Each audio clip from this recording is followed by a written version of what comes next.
Welcome back to the Keep Pounding podcast. I'm Tyler. The Panthers are on the board with their first win of the season, taking down the Atlanta Falcons at home. This team is turning up the heat. Man, the Falcons got dominated, bro. Got dominated. Cheers. Cheers to the Panthers' first win, baby. At home against a division rival, and they got dominated in all phases of the game. We'll get into it, but we're starting to heat up. This team is starting to heat up. I feel like you're starting to see the first game was just an embarrassment. The second game, the first half, we're just kind of continuing that trajectory. A lot of errors, and then the defense was stepping up. The offense was making plays, and it's starting to carry over. So it's definitely been a slow start. Hopefully, we can continue this upward trajectory. Hopefully, there's not a lot of peaks and valleys, taking that out of Canales' repertoire. But I don't want to see a lot of peaks and valleys. I want to see this slowly improving. So I'm excited on that. Let's get into it. So a lot of different things to be excited about, and I think one of the things is coaching. I want to first talk about Canales. I do think the offensive play calling, the offensive game plan in general, was executed well. I liked a lot of the play calling. I like the balance, and it's easier when you take the lead early and you maintain that lead. You can do a lot more, and you're basically able to stay with your game plan. You don't have to adjust, and that's what the Panthers did this past Sunday against Atlanta. I saw a lot of nice play calling that I haven't seen the last couple games. The screen to Ted that he should have caught that I think could have went to 30, 50 yards. Obviously that's something that he would want to take back, but there's a lot of things I saw, a lot of adjustments that I saw all across the board offensively, and I want to credit that to Dave Canales. Obviously, a part of that's execution, but you did see, and there were some plays out there that were left on the field that I'm sure Bryce and some other players would like to have back, but you're starting to see this offense take shape. Now, it wasn't perfect, and we'll get into it. It wasn't perfect, but all three phases played well. This is very, very good complementary football. Now, I want to start with Bryce Young. Okay. I want to start with Bryce Young. It wasn't perfect by any means. It wasn't perfect by any means, but he played game management football. He made plays when he needed to make plays. He didn't turn the ball over. That was the most important thing. He did not turn the ball over. He wasn't being careless with the football. You saw the Falcons, they blitzed, I believe it was like 63, 64% of the time. And he got rid of the ball. I believe it was like 2.4 seconds. I believe I read. He made smart plays. He gave what the defense was giving him, and he didn't. And again, being in the lead, I think really helps you not have this sense of urgency or desperation. Or you feel like you have to make this big play. It allows you to play the game you need them what they want you to play. He took what the defense was giving him and didn't force any errors. And again, the biggest thing is no turnovers. He had the rushing touchdown here. You know, he played good football. Again, was it perfect? No, but I think Panther fans need to start understanding like we don't want this guy to throw 50, 55 times. Like, yeah, those stats are cute against the Cardinals when it's you have to throw because you're down by 3 possessions in the fourth quarter. But we don't want him to throw that many times. We want to be able to run the ball 60-40, in my opinion. Because now when you have that balance, that's going to make Bryce Young feel more confident and comfortable. And now you're not forcing plays. You're not trying to force and trying to do something that's outside of the scheme, or you're not trying to do more than you need to do. And this is what that game showed me offensively is he just game managed, play well, was smart, good decisions, and took what the defense is giving him. That's all we want. And we'll talk about the defense in a minute, but when you play all three phases well and you don't shoot yourself in the foot, this is what happens. This is what happens. I was really, really excited, Bryce Young. really excited to see that he took that next step. Now, again, there were some throws that he could have thrown better.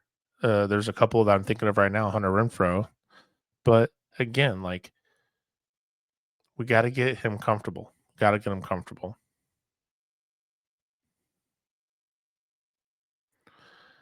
Now, you're really starting to see the Cali connection here. You're really starting to see it. Bryce Young is really, really trusting T Mac. Like I know like this was T Mac's worst game. He only had 48 yards, which is funny. Like rookie, his worst game is 50 yards, but he had that drop screenplay. But you're T Mac he's him, dude. He had that Moss play where he just jumped up like 3, 4 feet in the air, and he was like 4 or 5 feet higher than the corner. Again, they were without AJ Terrell, who was injured, and the cornerbacks for Atlanta actually didn't do too bad. But how can you guard someone that's 6'5" that can jump like that? I mean, he's he is going to be elite, bro. I mean, he is elite right now. He's amazing. So, is there things that T Mac can clean up and Bryce Young can clean up? Sure, but this connection here that like you can just tell that there's a connection there. There's a trust with these two, specifically Bryce Young to T Mac. Like he knows that he doesn't have to throw a perfect ball. He can throw it up and T Mac can get it for him. But what I thought was interesting, and I didn't really notice it until later, than or until today. Actually, I didn't notice it during the game because I actually, to be honest with you, I didn't really watch the game. Yesterday was my birthday, and we grilled out, had people over, and I was prepping all the food to grill out, and I thought about putting on the game. And to be honest with you, I'm like, it's my birthday. I don't want them to screw up my birthday. I'm just gonna watch the game later. So I did that, but so yesterday when I was watching the film, I noticed that Bryson Tremaine was the fourth captain. What? And Bryson Tremaine took over XL's spot. He's making his opportunities, and Bryson Tremaine had a good game too. He had a decent game, but and we'll talk about XL in a little bit, but I found that very interesting. And I know this isn't his like a rookie year, but he's an undrafted free agent that we picked up, and he's just been making plays and making plays. Like this could be the Jalen Coker of this year. Not that we drafted him, but I'm just saying like undrafted free agent. So this wide receiver group is still very good. I think it's a wide receiver by committee, but you're starting to see T Mac like he's obviously the number one, right? And I think he's opening up all the other opportunities for other receivers, not just the wide receiver, but tight ends as well. But it's good. We'll talk about Excel in a minute, but I found that very interesting. To me, that speaks a lot of volume that you have this guy being your fourth captain. And I understand that they are going to change every week, but I found that very interesting. Season opener, week 3, Bryson Tremaine was your fourth captain. I think that's something to look into a little bit, just a little bit. Let's talk about this offensive line, man. This offensive line, complete difference from week 1, 2 to till Sunday against Atlanta. They only allowed 1 sack. Again, the no turnovers. The only turnover that we had was the special teams punt from that punt return by Trevor Etienne. But run blocking was significantly improved. And I don't think it's any coincidence. And I mentioned this before on my show. I thought K May should have had this job. K May should have had this job week 1. To me, there should have been no doubt. And I'm not watching and conducting the practices, but what we saw on the back half of last season when Cade Mays was in center, when Austin Corbett went out, because we saw how the whole offensive line played and how Bryce played with Austin Corbett in there, and then he got injured. Then they got Cade Mays from the Jets practice squad. He came over And ever since the Germany game against the Giants, Cade Mays has been a stud. And that's when Bryce Young really started making steps and leaps. Week 1 and 2, you got Austin Corbett at center. You play like trash. You put Cade Mays in week 3. And now, and we remember how bad we were at rushing. We got 110 yards rushing overall. Again, that's with Bryce Young, but we finally got a 100-yard rushing game. I don't think it's a coincidence when you put with Cade Mays being in there. I don't.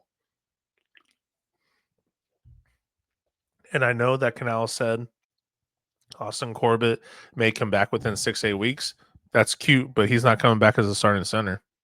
If he does, there's a lot of Panther fans that are going to be very upset, unless for some reason Cade Mays has a huge drop off, which I highly doubt. Austin Corbett can be the backup guard behind Chandler Zavala, who also had a really good game. Like, yes, we're going to miss Robert Hunt. You can't replace Robert Hunt, Pro Bowler. He's probably one of the best, if not the best player on the team, maybe behind Derek Brown. You can't replace him. He's a mauler. He's amazing. But all of a sudden you put Cade Mays in there, and then your backup right guard, Chandler Zavala, is in there. So you're out 2 starting offensive linemen behind protecting Bryce Young against a defense that did phenomenal against the Minnesota Vikings, who aren't a slouch. I get that JJ McCarthy is kind of pretty much a rookie, but their offensive line is pretty good too. So they came into this game. I'm sure the Falcons came in very confident, and the offensive line did phenomenal, dude. Bryce, they got the Falcons defense got in there a little bit. There was a sack, there were some pressures, but overall, not just pass protection, like pass protection, he had time, but run blocking, there was a significant difference. And you can't tell me that it was because of Chandler Zavala in there, because the first 2 games, Robert Hunt had really good PFF grades.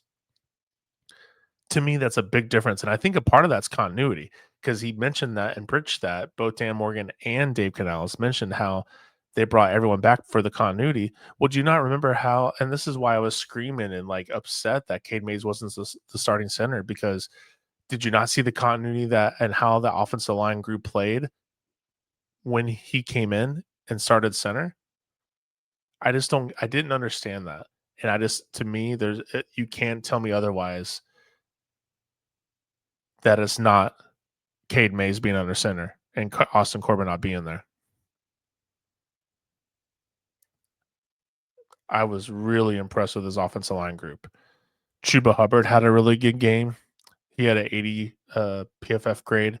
Mitchell Evans, I believe he had like 6 or 7 snaps, but he's slowly getting a little more snaps, but he looked really good. And I believe that I didn't really get to listen to the whole press conference, but what I've gathered, what I've watched so far is they're going to get more information Wednesday, but it's starting to sound like JT Sanders will be out a few weeks. And, obviously I don't want him to be injured. He had a hell of a game, and he started looking like the old JT Sanders before the neck injury.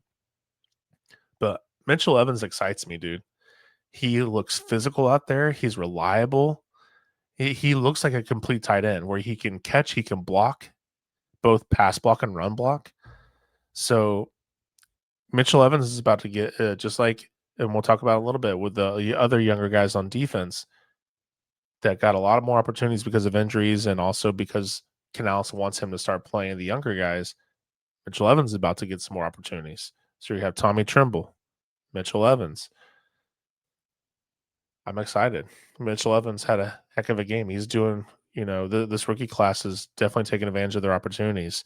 Ikem Ekwonu looked really good. He had a 73 PFF grade. Taylor Moan had a solid 68 PFF grade.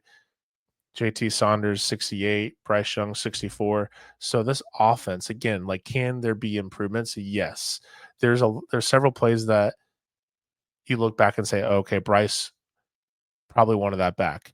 The running backs, there's a few plays or a few lanes that I saw that they probably wish they had back. I know there was a few slips. I think Greg Goddard was in a position to have a really good big gain, but slip and freaking turf, man. Both Panther and Falcon players were slipping all day out there. That's another discussion for another day, but there was definitely some plays out there where I believe the running backs, there were some decent lanes and just didn't make the right cut at the right time, but we look good out there. We look like we were not allowing the team Atlanta to beat us by us making mistakes. We were going to play complementary football, take care of the game plan, don't panic, just play your game. And that's what they did.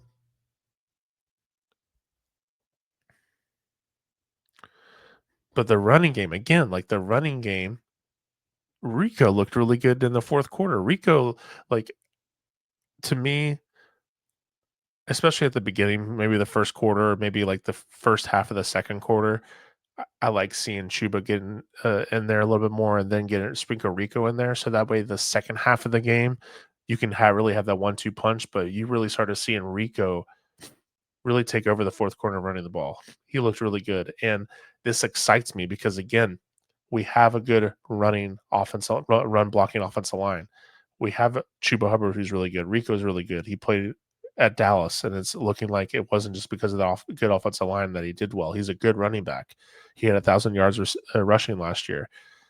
So if as long as we stay in games and Dave Canales isn't panicking, we're constantly throwing the ball, even if we're down 2 possessions, maintain the running game, utilize your running backs, take pressure off Bryce, wear out the defense.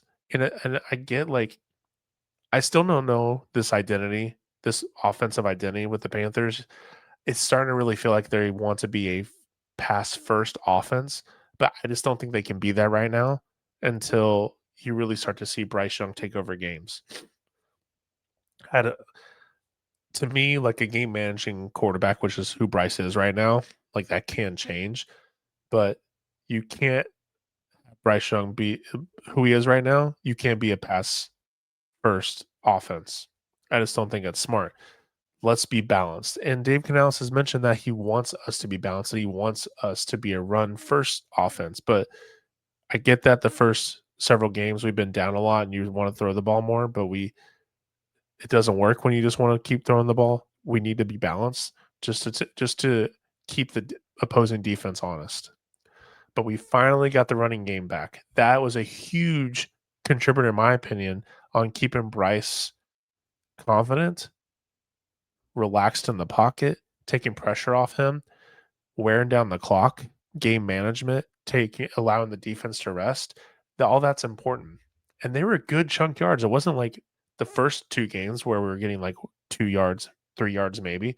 We're getting 5, 6 yards. It seemed like we averaged 5 or 6 yards a carry. So I'm really excited that we were finally able to get back to the running game against a decent, solid defense. I have to give Evero his props. He called a hell of a game. Now, we were all being fair, and I know a lot of people on social media were talking about like, oh, like everyone that was out on Evero and he's showing you wrong. Like, no, the defense looked god awful the first couple of games, but the last 6 quarters, the last 2 quarters against the Cardinals game, and then this game, the defense has. I think they haven't allowed a score the last 6 quarters, and I think we're as far as points allowed, we're at top. I think we're ninth overall. So, and that's what Evero's defense. That's what he wants is don't you can bend but don't break. You can give up yards, but don't give up points. And I'm okay with that. And Evero called a hell of a game, but also his defense played really well and executed very well. And we'll talk about the secondary, but when you have, and I've always heard this regarding Evero's schemes, if he has a good secondary, there's a lot you can do. That he has a lot of calls at his disposal that he can do, but if he's limited with his corners, it makes it a little bit more difficult. So, hopefully he can continue to build off this. The defense can continue to build off this. And I liked the different blitzes, and we'll get a little bit more detailed into it. But I thought he called a hell of a game. Canales and Evero, I thought really made sure you saw a huge difference this game. The team looked prepared, they looked energized, they looked focused, and they all pretty much like were all on the same page as far as the game plan and the execution. So I just want to give Evero his props. I've been a little bit hard on him, and honestly, rightfully so. The defense, first game against the Jaguars and the second quarter, which again wasn't totally all their fault. The first two quarters against the Cardinals, which wasn't totally all their fault because of the Bryce Young turnovers. But this defense, and again, like you have a lot of new faces, a lot of new free agents that you acquired in the offseason.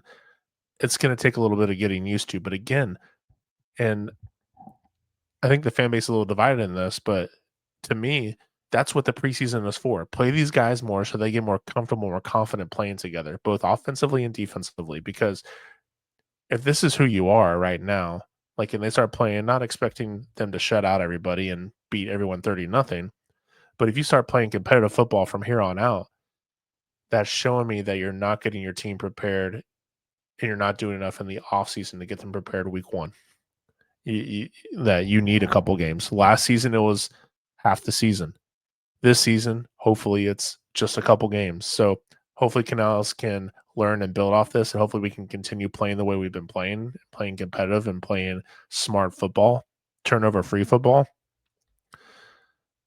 But again, like going back to Evero, hell of a game plan and executed very well. Let's talk about the run defense. We finally were able to stop the run, bro. Lathan Ramsden, he was one of the highest run defensive graded players Sunday against the Falcons. He had a 91.2 PFF grade. Mike Jackson had a 80 PFF grade overall. Shaw Smith Wade had a really good game. I really thought Trevin Wallace looked solid out there. He looked way more consistent. He looked like he was in better position in coverage. He seemed to play faster. He was more physical, more confident, which is telling me he's getting, more comfortable in the position. But also, is that a slow start contributing factor, not playing in the preseason? But I did see a big difference. Even Roseboom, like I didn't see honestly a lot of busted coverages like I did against the Cardinals game when he was guarding Trey McBride. But Trevin Wallace really stood out to me specifically in the run game. There's several plays that when I rewatched the game, that he was able to get off blocks really well. Using it, he had really good usage of his hands, getting off blocks and being able to get to the uh, football carrier and make the tackle. So I was really impressed with him. Hopefully that continues because the linebacker play the first couple games have been god awful. And I believe every Panther fan that actually watches the game and keeps track of the team knows that is our biggest weakness. I still think it's our biggest weakness. But if Trevor Wallace can play like that, it makes me feel a little bit better about the linebacker core. There's still room for improvement. Christian Roseboom still needs to improve in coverage. We'll go over the PFF grades total later on in the show, but the linebackers look pretty solid out there too. But run defense looked really, really good. I can't remember how many yards we allowed. I want to say it was only 82 rushing yards that we allowed, if I am not mistaken. But when you have, and this is without Trevon Wharton, this is without Pat Jones, who did really well last week against the Cardinals. We have injuries, and just in general, we're out with. We don't have Jalen Coker. We're out with the Rob Hunt.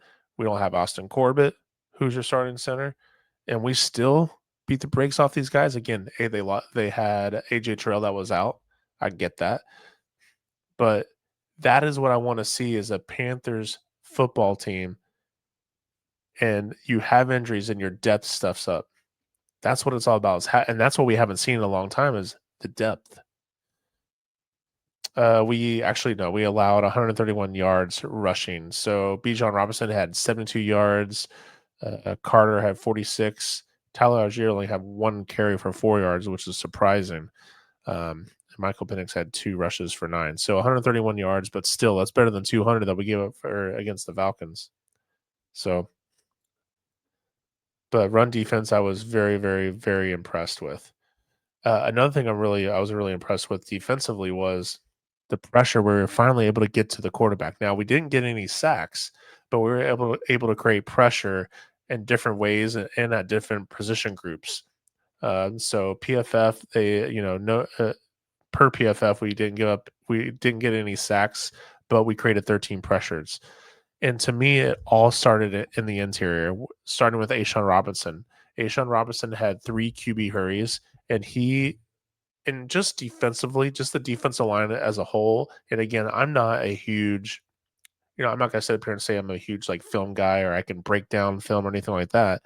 But the the defense played, especially the defensive line, they played sound football and they looked like they're all there doing their job and trusting each other. That's what really impressed me the most. No one trying to play outside of the scheme. Everyone did their job and trusted the game plan, trusted the scheme, and trusted their teammates, which was huge. And I feel like that was a huge contributing factor to the defense playing the way they did Sunday. Um, but Ashawn Robinson had 3 QB hurries. Derek Brown had a QB hit. Both Bobby Brown and Jaden Crumedy had a QB hurry each. So everybody is contributing. It's not one person, which is great because now that makes it harder for opposing offensive coordinators to game plan against us with everybody making plays. And this is what Panther defense is about. This is Panther defense. This is Panther football. Playing physical, hitting hard, getting after the quarterback, getting after the offensive player that has the ball, and just hard hitting as a team. Everyone with great effort getting to the ball until the play is done. But I really thought that the interior did really well. I thought they used Trayvon Moehrig very well. They had him playing dime linebacker. They had him playing nickel corner. He was box safety. They blitzed him very effectively. He blitzed, I believe, 4 times. His coverage looks a lot better compared to the Cardinals. He had a hard time as well with Trey McBride. He had a QB hit, a hurry. So Trayvon Moehrig had played extremely well. He had an 83 PFF grade.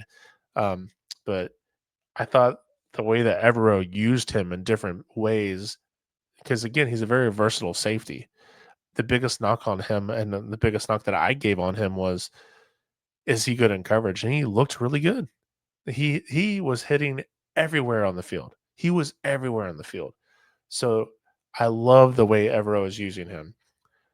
Now, what I thought was awesome too was the edge group, specifically the young guys. You had Nick Scourton again, Pat Jones is out, so of course that's going to increase his snap percentage. But he played 85% of the snaps. He had a 66 PFF grade. He had a couple hurries as well. But what I really saw on film, and I remember this during the Purdue film, and I kind of forgot about it, so I was watching the game, the condensed version. I was just kind of studying each play. Dude, Nick Scourton's spin move is pretty elite, dude. And again, this guy came in. You know that he was known for his run defense. He played physical, had really good gap integrity. But this dude's spin move, the dude looks like uh is it Dwight Freeney from the Colts. The how that dude, that's what he looks like to me. That crazy spin move. And then if he continues to develop and play well, and and everything clicks for him, which I believe it will, because Dave Canales has mentioned how hard of a worker he is during practice. If this guy figures it out, uh, opposing offenses are going to have a hard time, and you're going to see a C on that chest here in a year or two. Like, this is exactly the type of person you want on your defense. You have Prince of Uman Yellen, who had a couple of QB hurries. DJ Wanham had a couple of QB hurries. Like this, it's complementary defense that these guys are doing. Complementary defense. Everyone doing their job, everyone contributing. But it was really, really good to see these young rookies getting their opportunities, making the most out of the opportunities. And I'm looking forward to them continuing to develop. Now, it's going to be interesting if and when Pat Jones comes back. How's the snap share going to be? Because Nick Scourton looked good. Now, again, It wouldn't it would upset me if they shared equal snaps because keeping the guys fresh. It wouldn't upset me if Nick Squirt was the starter. I'm just saying. Because if you're both playing this equal level of football, I would rather you give the snap percentage to my rookie so he can continue to develop and play well. Because Pat Jones is who he is, which is a good player. But if all things are equal, you're giving the rookie the snaps so he can learn and develop. But I just love having that depth. Again, you're out, you're starting edge, your right edge rusher, and then your rookie comes in and there's there's no drop off whatsoever. If not, there's an improvement. And that's not a knock on Pat Jones. Pat Jones had a solid game. He was one of the better defenders against the Cardinals last week. But this edge group is really exciting me. I'm really excited about these rookies. Now the cornerbacks, man. The cornerbacks, like I'm surprised, but I'm not surprised. Overall, these corners, Mike Jackson, JC Horn, Shaw Smith Wade, are playing elite football right now. Elite football. There is not a weak link in this cornerback group. And again, who do we have in the back? In the back, I just forgot. I just forgot the guy's name. Of course, I did. The other corner, not the guy that beat out Shamar Bartholomew in the preseason. I forgot his Corey Thornton. And Corey Thornton had a pretty decent game too.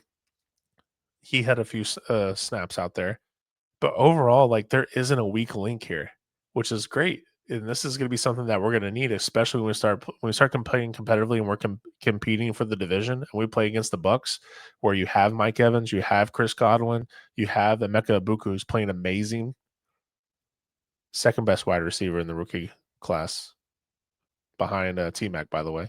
But this cornerback room has played well. You have Shaw Smith Wade who had a pick six. You had Mike Jackson who had an interception that should have been a pick six. J.C. Horn dominated the receivers he was covering. Drake London only had, I believe, 5 catches for 55 yards, no touchdowns. Like you eliminated him. So overall, this defense, I'm extremely pleased with this defense. Can they build off this and continue to play this type of level? Again, I'm not expecting them to shut out every offensive team, every team that they play against. But can you play competitive football and give Bryce Young and that offense and this team a chance to win? Now, with his defense, let me pull it up. This is what you did to Michael Penix. 18 of 36 for 172 yards. 50% completion percentage was just horrible. 2 interceptions, 1 for a pick six and no touchdowns. And he got benched in the fourth quarter with 8, 9, 10 minutes left to go. I completely forgot Kirk Cousins was on the team. For some reason, I thought they traded him. I don't know why. But when they said, "Oh, Kirk Cousins is coming back," I'm like, "Wait, what?" And he didn't look good either. But Michael Penix, you better play better against the Commanders next week, or you might have a Bryce Young bench. Just saying. I loved that we did this against the Falcons. And I can't remember the YouTuber that I watched today during my lunch. There was a YouTuber. Um, I'm gonna look it up.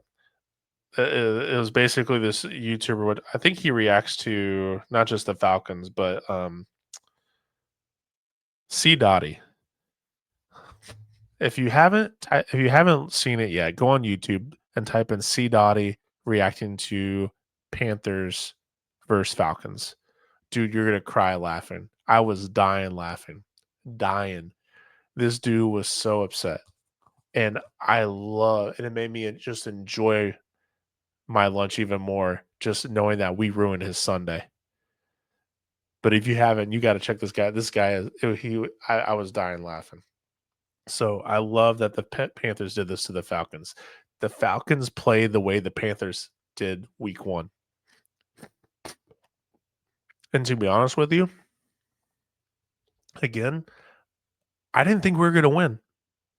The way the Panthers played the first couple of games, again, the last 2 quarters of the Cardinals game, they played better. I thought a lot of it was a little bit of um, inflation numbers. The way that the Cardinals defense was just like playing prevent the back half of uh the game.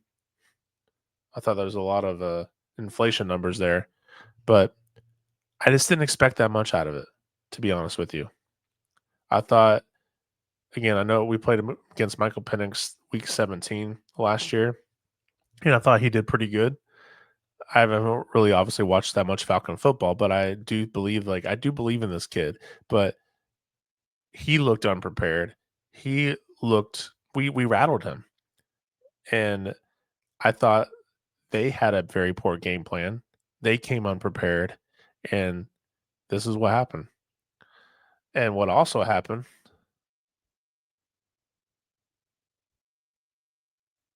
oop, the Falcons fired wide receiver coach Ike Hilliard. You like that Bryce Young gift there? The Reaper, dude. Every time, every single time we destroy a team, somebody gets fired. If Bryce Young cooks you, which he didn't, it was our defense that cooked. But if Bryce Young cooks you, you're fired, I guess. And it's not just this guy. The offensive coordinator I thought did a poor job as well. The protection for Michael Penix was pretty bad, and the offensive line for the Falcons is not they're a solid group. They're a solid group.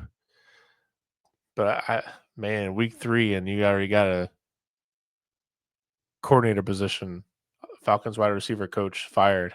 That's crazy, bro.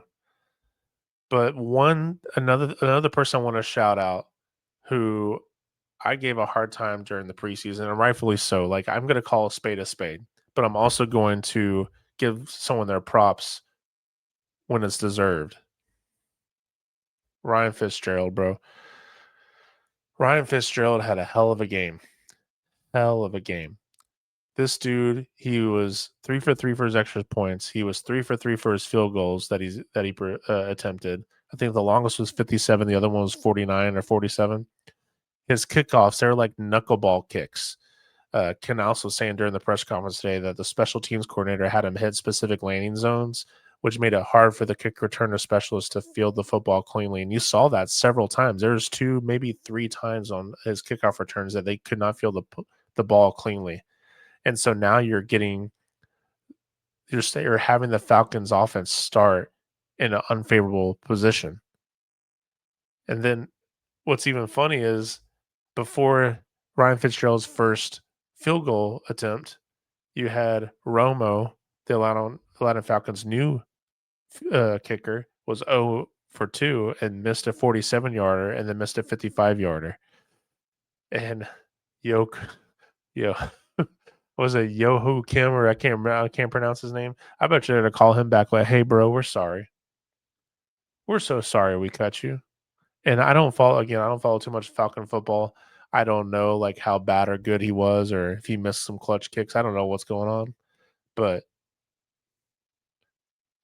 everything that could go wrong for the Falcons did go wrong. Now, before I get into that, I want to talk about the PFF grades in total. So you have the offensive side on the left, the defensive side on the right. So you're seeing a lot more green and yellow versus red. You're not seeing that much red at all. Again, this to me is telling me that it's a collective effort. When those PFF grades are very equal across the board for the most part, there's not a huge drop off. That's telling me you're playing complimentary Carolina Panther football team football.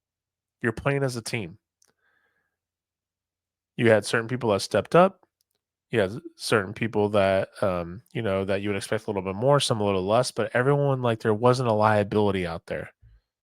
The Hunter Renfro run, I don't know, man. Like there's 2 balls that were very difficult to catch. I understand he had his hand on the football, but there were 2 balls that were way behind him that were difficult catches. So I don't know if that was a knock on him. I thought I saw Cam Jackson out there. I didn't really see that much. I didn't see that he was out there that much, but I didn't see him really being a liability. So they must have saw something that I didn't. But overall, like this is a solid outing. I thought this was really, really good. But just to like overview the game, w- well, before we overview it, I want to talk about the miscues. Now, I want to be honest, and I believe in like full transparency. Like we played a good game, but the Falcons helped us win this game. Now, I still think we would have won even without a lot of these miscues and turnovers, but they just couldn't. They did a lot of old Panther football, just beating themselves. And I understand the announcer was just annoying, like extremely annoying. I heard that all over Twitter before I got to watch the game of how annoying this announcer was, like Mark Whitten or something like that. Maybe he's a secret Falcons lover. I don't know, but this Atlanta offense was rattled, bro. The whole game it was rattled from the offensive line to obviously Michael Penix to the receivers. Darnell Mooney had a couple of drop passes. There were some miscommunication issues between Penix and the wide receivers. Obviously, the mistakes that Penix made with the two interceptions, one being a pick six. They weren't able to capitalize on the Trevor Etienne turnover. And then on the punt return, we couldn't tackle the guy, and the teammate tackled him.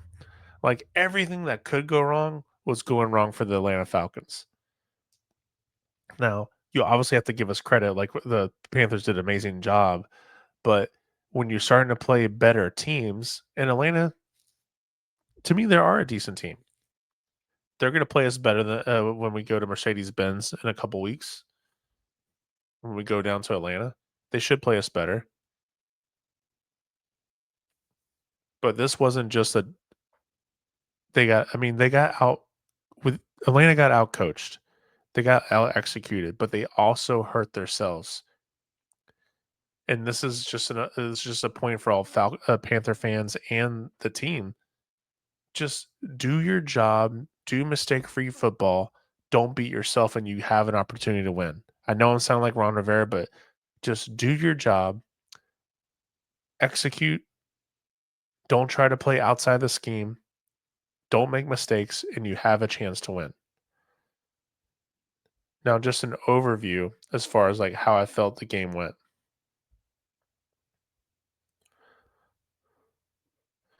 We didn't beat ourselves. That's the biggest thing. We didn't beat ourselves. We did Bryce Young didn't turn the football over. He protected the football. He managed the game for us. We created turnovers.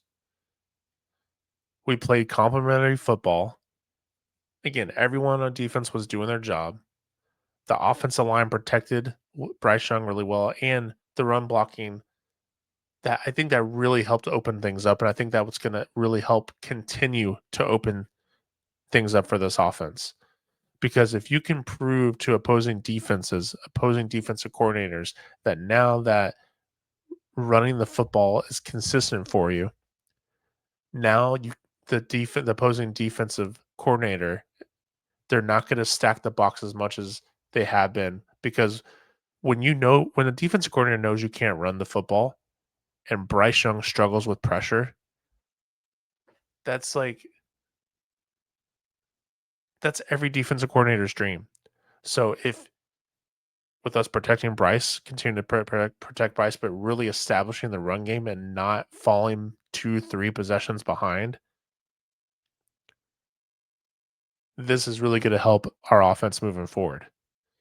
I think another big contributing factor is we started with the lead and we kept the lead because when you start with a lead, you can stay in your game plan. You're not going to panic and you just play your brand of football. When you start getting behind 1, 2, 3 possessions, now you're panicking. You feel like you have to make big time plays. That's going to hurt you because now you're forcing plays that shouldn't be made. You're trying to force something. When you try to force something, that's where you're going to get in trouble and you're going to turn the ball over. But again, Bryce Young, they can improve on this. Like, it wasn't a perfect game offensively for them. They can run the football a little bit better. There was definitely plays out there that receivers dropped the football. There's plays that Bryce Young missed some throws. But this offense is on the upward trajectory. There's still work to be done, but I'm really excited about this offense. Now, going into the XL conversation, I don't know what they're going to do. Because without him on the field,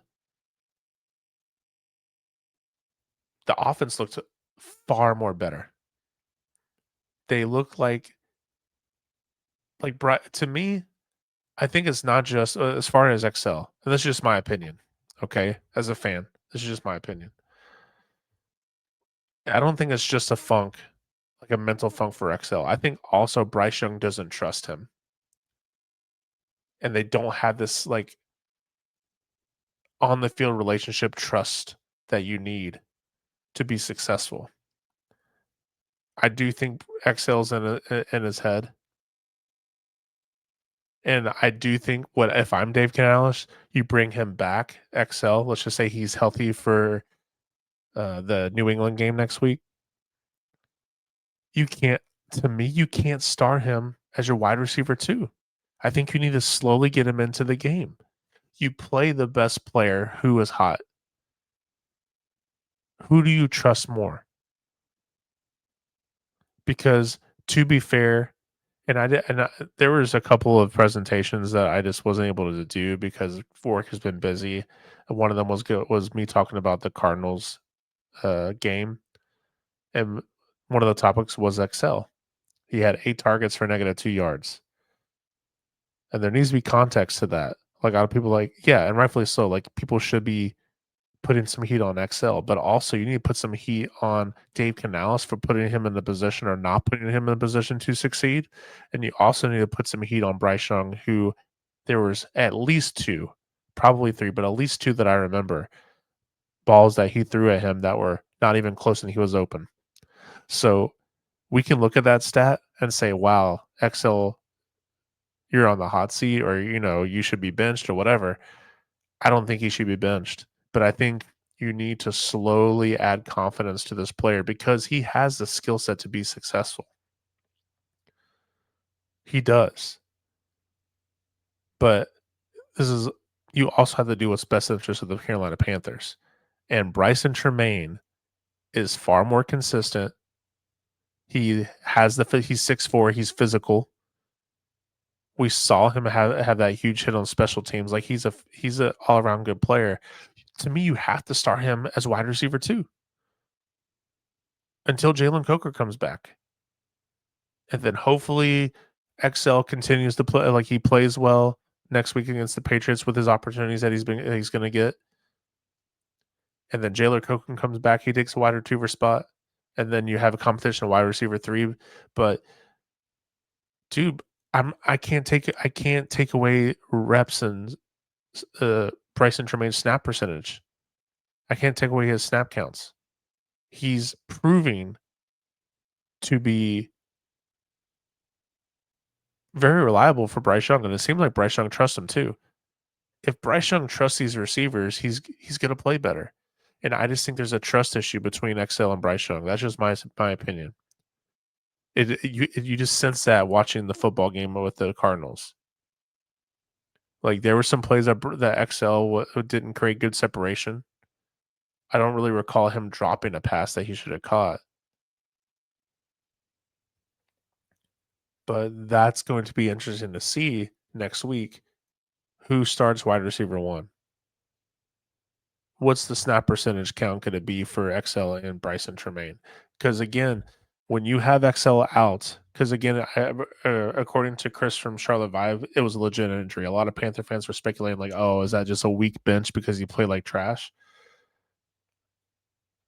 It was very coincidental, but I believe that it wasn't even before I got the confirmation before we all got confirmation from Chris from Charlotte Vibe on it, that it was a legit hamstring injury.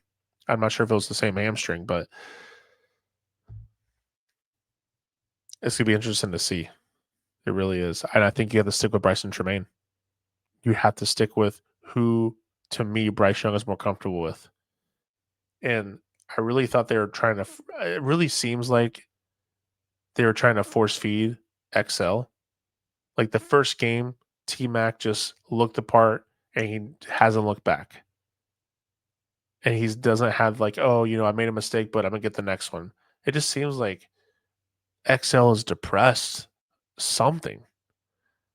And I'm rooting for him. I really like XL. I think a lot of the fan base really likes XL. I don't care about all the other extracurricular stuff he does in the off season. The dude worked his ass off in the off season, and he's just in a funk. I really hope he can work himself out of it. But I believe, in my opinion, Dave Canales needs to slowly add snaps for him. One, to get more confidence back, but two, like the offense looks good without him. They looked so much better. And this is without Jalen Coker.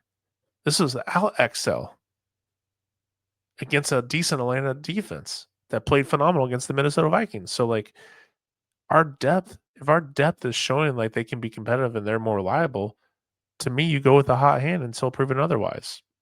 So that is something I'm really interested to see what against the Patriots as far as how XL is used, because these wide receiver screens that Dave Canales has them doing, no, I think he needs to be on like cutbacks or like deep post or crossing routes or like a drag, a fly route. None of these screen passes, bro. No, no. So, um, but hopefully we can maintain this momentum going into the Patriots. I know I want to. I'm gonna make another video before the game on Sunday, just breaking down the Patriots. I did hear they had quite a few turnovers yesterday. I can't remember who they played, but I heard they had quite a few turnovers. They're kind of struggling offensively, which is great for us. So our defense is playing well, but we're gonna break them down. Who to keep an eye for, what matchups to look out for. But I will have that out for you guys probably Friday or Saturday before the game. So if you haven't already, hit the like button, hit the subscribe button, hit the notification bell, leave a comment. Let me know what your thoughts were about the Falcons, how we played against the Falcons Sunday. Uh, and I appreciate you guys watching, and I'll see you on the next one. Peace.